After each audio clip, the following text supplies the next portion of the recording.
astrology. Can you walk me through your path? Yeah, and you know what? It has definitely has a lot to do with the North Node Aqua.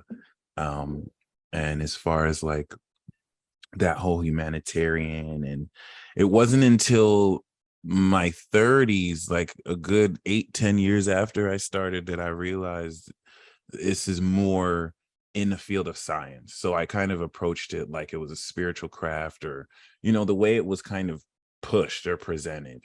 And personally, before astrology, I was into Myers-Briggs because I was always into personality profiling. And Myers-Briggs during college, like 2008, 2009, was my first breakthrough into anything like that. But I realized it wasn't complete for me. Like, it wasn't necessary. There was still something missing, right? But it was still really awesome at the time. Like, okay, like I'm an introvert. I'm also it was like at first I was an INFP, and just kind of, Same. no way, Samesies. that's awesome. Yeah, we're Yeah. like the unhireable ones. Right. Yes. That's so We have to be entrepreneurs. There's no choice yeah, for there's us. no choice, yeah, which is crazy. And that's what I had to learn at the time. Like, the world I was in, just I didn't really fit in with it, and I didn't know how to make sense of that at the time. So I was still in college, getting, pursuing my degree. I didn't know I would change my major several times. I started off as engineering, and then I changed to communications, and then business, and then back to communications. But um I learned that that college career was to meet the right people, as Mhm. far as not wasn't really for graduating. I did graduate, thankfully, 2020, but I gained so much with the networking and the people I met. But yeah, so 2010, I had gotten a DUI because my friend drove back from New Mexico. I was drunk. I was so wasted. We had party. It was I didn't even know these people that well, but yeah, it was one of the nights I had got wasted. But what I didn't do was drive home. I couldn't drive home. I was so wasted. But when I woke up parked in front. So the my friend who drove the car back home drove it to his home, and they left me in the car, but they parked right in front of his home. So I woke up getting arrested in the driver's seat. And I didn't drive, but apparently in Texas, if the ignition is in the key and the car, even if you're not driving, they count it as a DUI. Later, I realized the arresting officer, dragged my body out of the passenger seat into the driver's seat, put the key in the car, and then arrested me for a DUI completely. And this is before I knew, like, police officers lie on police reports like that and do stuff like that. Like, he on top of that, um, the car was parked behind another car. So on top of doing that, he wrote on the police report that I had crashed into the car in front of me. We had to get a signed affidavit from the owner of the car to say there's no touch on my car. You know what I'm saying? And really weird circumstances happened around that. First of all, I had to learn those people are not my friends. Like, to leave me Yeah. out like that. Like, that was it was a really important lesson. But also the officer who did the breathalyzer when I got taken into the station. First of all, one of the other cops looked really guilty, and I didn't realize that at the time. But I didn't realize all that was happening. I was wasted. Um, Right. but then, of course, when I got to the precinct, the officer who gave me the breathalyzer was dating a nurse that worked for my mom in her pediatric office, right? So he recognized me, and he waited a long time to give me the breathalyzer, only to do it. And I still blew over because, like, crazy night. But basically, he wasn't able to testify in court because he got accused later of raping somebody that I don't think he really did. I think he was kind of accused of it, or cried wolf, but he had to get let go. And because he was the officer that had to testify, that he wasn't able to do that. Plus, the affidavit I had led to me getting a pretrial diversion.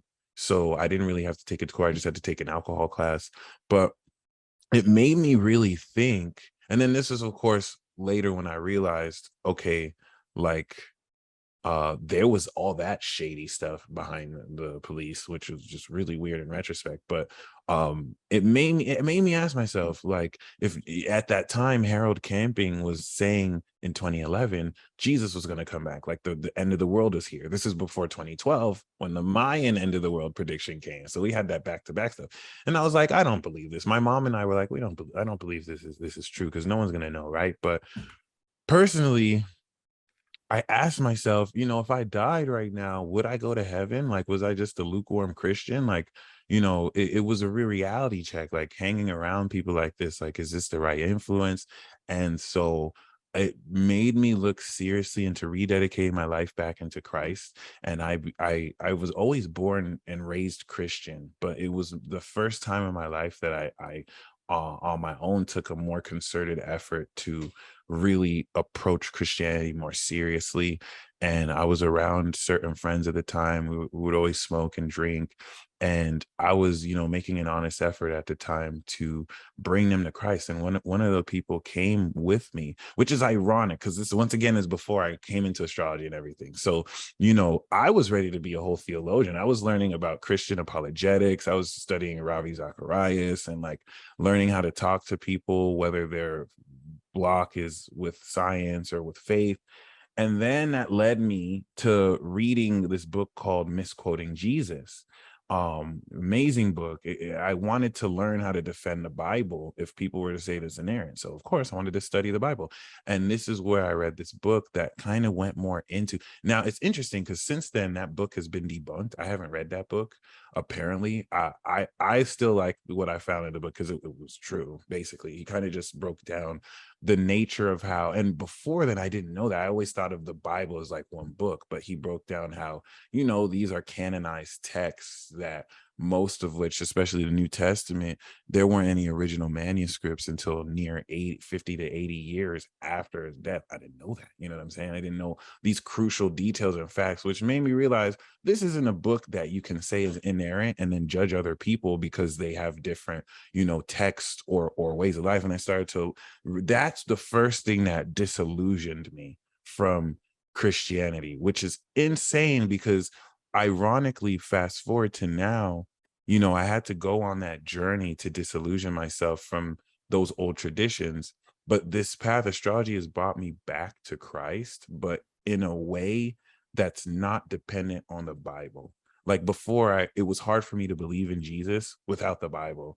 But now astrology helped me realize that Christ is beyond the Bible. It's before the Bible was even written. And like, learning to learning to navigate through the misleading nature of Christian dogma versus embracing the spirituality of the truth of the gospel of Christ, right? But back then, I was still now.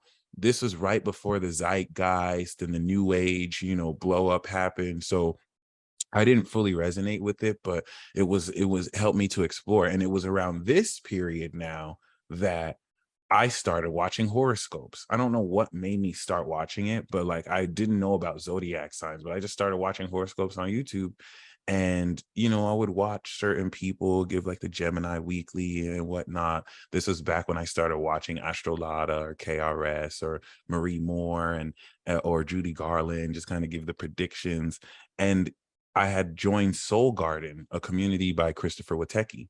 At the time, before he was a Leo King, David Palmer was just David Palmer Inclusive Astrology, doing a daily reading. And this is where a lot of us kind of gained our start. And I didn't realize that at the time. But once again, at the time, personally, I ended up being a writer, one of the Gemini writers on the staff. That led to me getting an actual reading from Chris Witecki. And I also got a reading from David Palmer. And that was the first time I actually had a natal chart reading. So everything before then was really just more so this sign, that sign, right? But that was the first time the concept of an actual natal chart came my way. And my entire life was changed. Like I just couldn't believe that someone could read my chart and like know that much specifically. And I fell in love instantly. And it just, awakened my heart to just learn as much as I could about the natal chart. And at the time I was in El Paso, I was still in college. So like I would just go to college and ask people, when's your birthday? When's your birthday? So I could pull up your chart. And a lot of the men were like, oh, that's for the girls. Like, I don't do that. So I had to ask, I had to go exclusively to women because like men didn't care. And then women would think I'm hitting on them. And then I'd start to read their chart and they're like, oh my God, that's